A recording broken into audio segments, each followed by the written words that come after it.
Evening everyone, and welcome to Gundam News. Yesterday, we got the new Gunpla announcements for April, May, and June.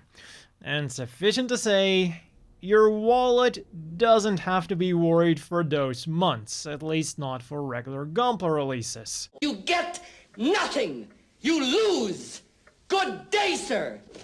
And it's not even that much of a joke, because in April we're getting the option part set Gunpla 16, Meteor Hopper, which is just a re-release of the Meteor Hopper, and the Real Great Shining Gundam, which is definitely cool, but it's not really a new announcement anymore because we already knew this thing was happening, and we even already saw quite a lot of the things that it was coming with, so there's no surprise factor anymore.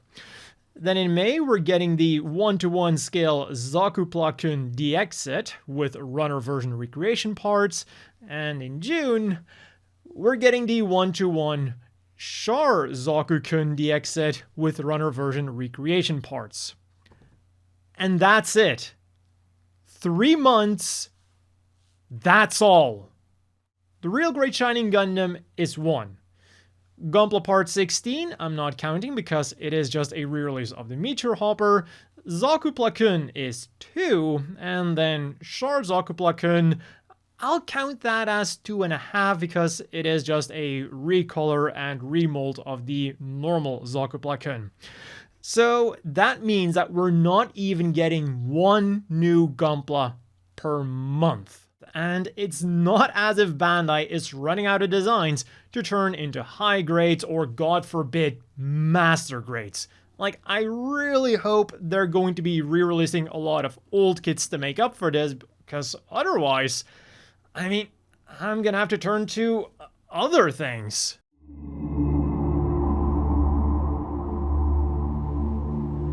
What's up, Kanoe heads? Today we're going to be having a look at the original Kopaka. But let's have a look at the details of all of the 2.5 new Gunpla kits that we're getting. First and foremost, we of course have the Real Great Shining Gundam, going for 3,850 yen, 25 US. And it does really promise to be the best Shining Gundam kit to date, with a lot of details, fantastic articulation, and even the ability to turn into super mode without any part swapping, which is actually a first in Gunpla history, because even the master grade still needed a little bit of part swapping in the face. For accessories then, we get 2 beam swords with beam effect parts, a bunch of hand options to recreate famous scenes from the anime, including of course a shining finger hand, and marking stickers. And it goes without saying that it now also has those glorious new Real Great proportions.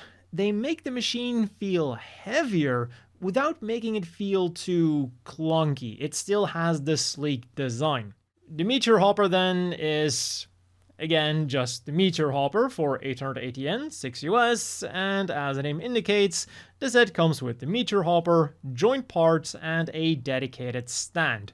But don't be confused by the action base that you see in the promotional pictures, because that is not the included stand. What they're talking about is actually the kickstand that is part of the Meteor Hopper itself. And finally then, we have the 2 Zaku kits, which are identical, except for the color scheme and the commander antenna on Char Zaku-kun. They go for 1,100 yen each, 7 US, and they come with a Zaku Bazooka, Zaku Machine Gun, Heat Hawk, a little display base, and those runner version recreation parts. Basically, it's an extra runner that you can attach the built parts to recreate how they first appear in the miniseries. It's a cute idea. And as an extra feature, the mono eye can also move. And well, that's all, folks. If you want any of them, I'll have them linked down below. I think it might be a good time to get more into the 30-minute series.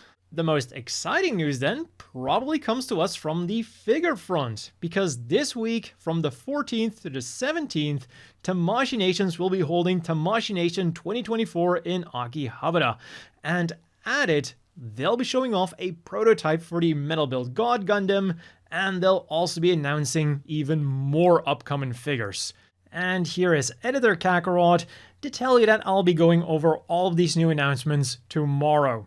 There were simply too many to talk about and still have this video go out on time. And over at Premium Bandai, the FW Gundam Converge SB Nahel Argama Unicorn version has gone up for pre-order.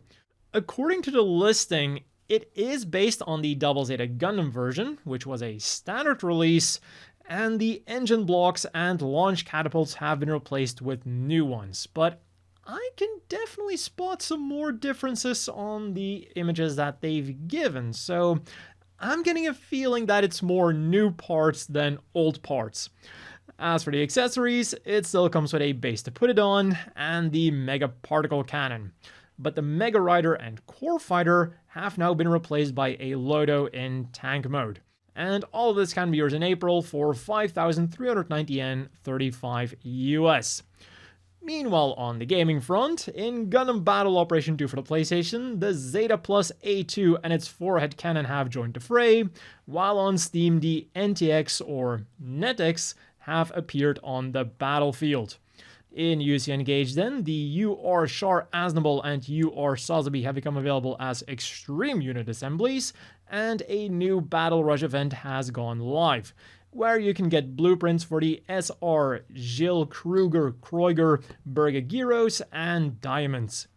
And finally for Gundam Breaker 4, we got the latest DLC packs and a small roadmap for some patches and free content.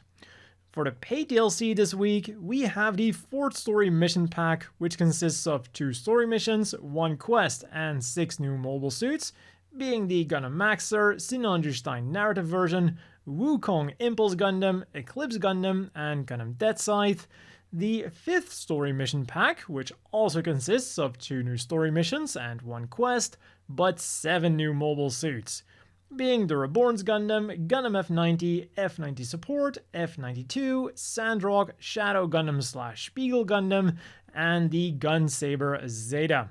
And then we also have the 4th Diorama Pack, which comes with a bunch of beach-related items and effects, but at the moment of recording, there is an issue where 7 out of the 20 effects are unavailable. Bamco is currently working on fixing this. For the roadmap then, in December and January, they're planning to do a bunch of balancing and fixing bugs. So, to be honest, it's less of a free update and more, fixing the game. In February and March then, they'll do some more balancing, which I guess will be based on the feedback from round 1, and they'll give us some more customization options and diorama items. So, actual free stuff. And in other news, the Mamoru Nagano Design Exhibition will also be held in Osaka from January the 17th until February the 11th, and then in Fukuoka at a later to be determined date in April.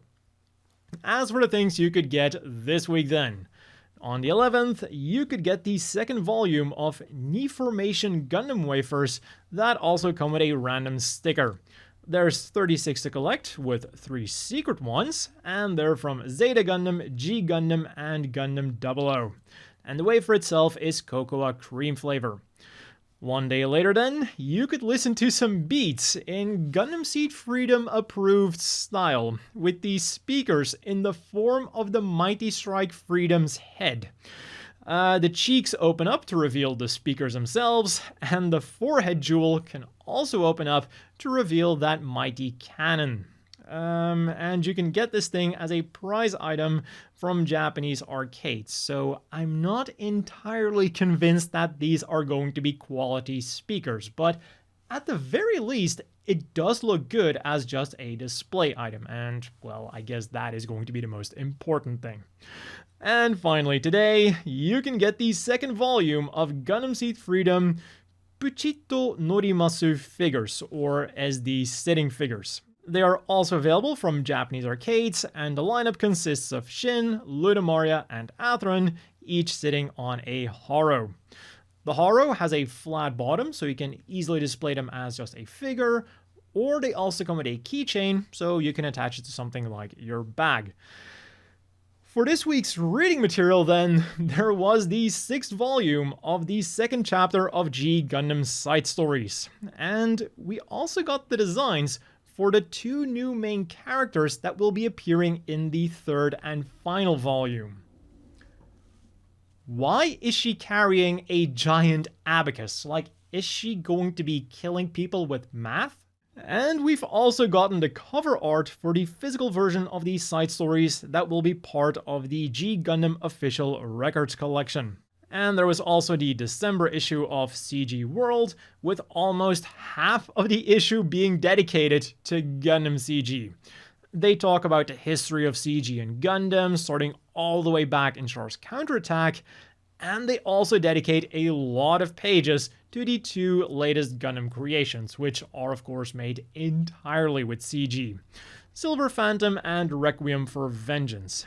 And one interesting thing that I read in the excerpt for Requiem for Vengeance, which I will also have linked down below, is that apparently there's a quite sizable difference in storyboarding between how Japan does it and between how the overseas people do it. In this case, Germany. Because for the first 2 episodes, they tried storyboarding in that overseas style, but the Japanese team felt like there just wasn't enough information on them, so they switched to the Japanese style of storyboarding as is used with anime.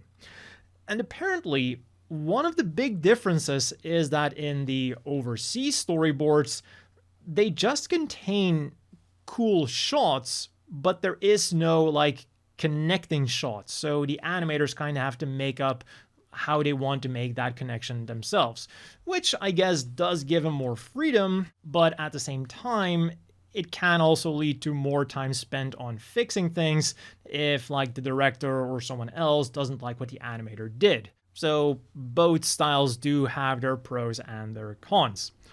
On to the apparel news then, where Strict G kicked things off with some new 0083 t-shirts as part of their Strict G Arms lineup. For 5,280 yen, 34 US, you can get a regular t-shirt in white with Rocky's emblem, or a black one featuring all of the personal emblems of the Albion Corps.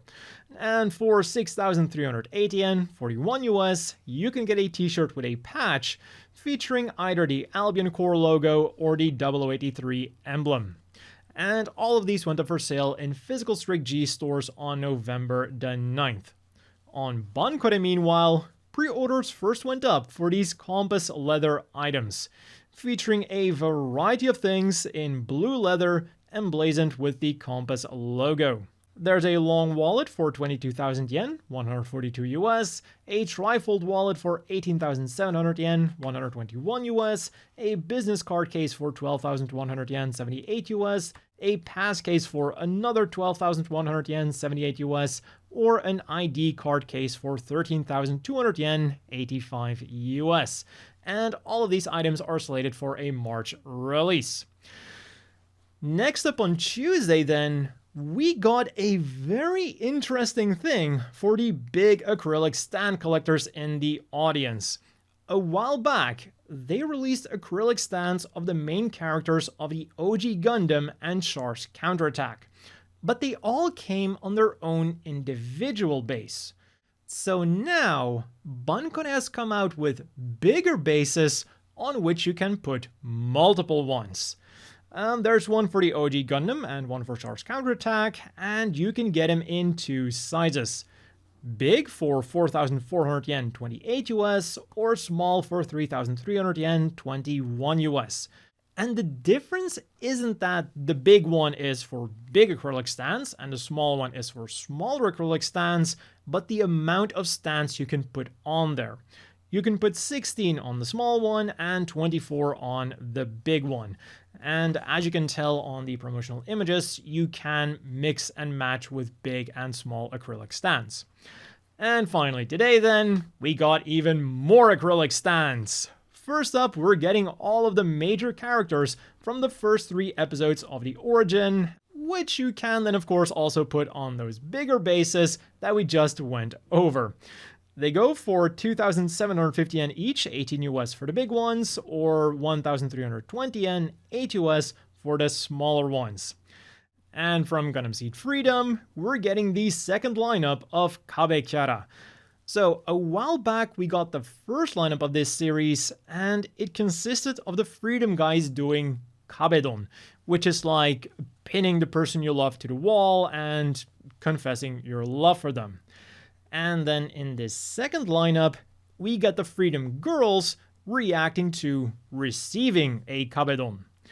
Lacus is slightly embarrassed, Kigali is angry, Luna Maria is surprised, Mayrin is pissed, Agnes, Maru is embarrassed, and Ingrid is frustrated. They are randomized and go for 880 yen each, 6 US, and you can get them as either a standard version or, if you're lucky, a holographic version. And all of these acrylic things are slated for a January release. And as always, let's quickly wrap things up with the polls. A few weeks ago, Gundam.info wanted to know which mobile suit reminds us the most of autumn. A very unique question that also had some very unique options. Because the big winner was the Argama with 43.6%.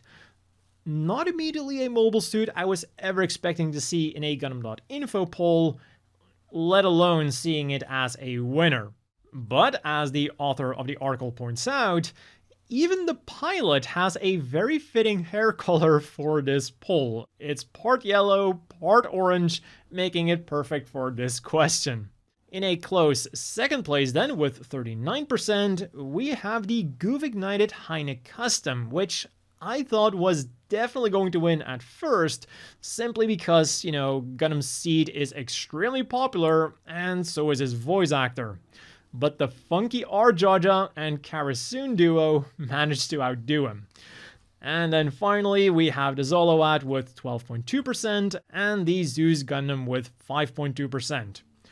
As for the currently ongoing poll, with the high-grade Bolinoak Sammahn releasing on November 30th, Gundam.info wants to know what we find so charming about it. Nothing. Its overall shape, the sensor radome on the head, the backpack, or the claw.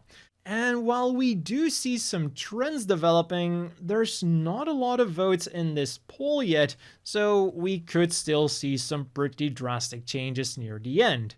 The overall form is currently in the lead and is closely followed by the radome. And while it is neck and neck on Twitter, on Gundam.info, there's a much larger gap. And it's the exact opposite for third place.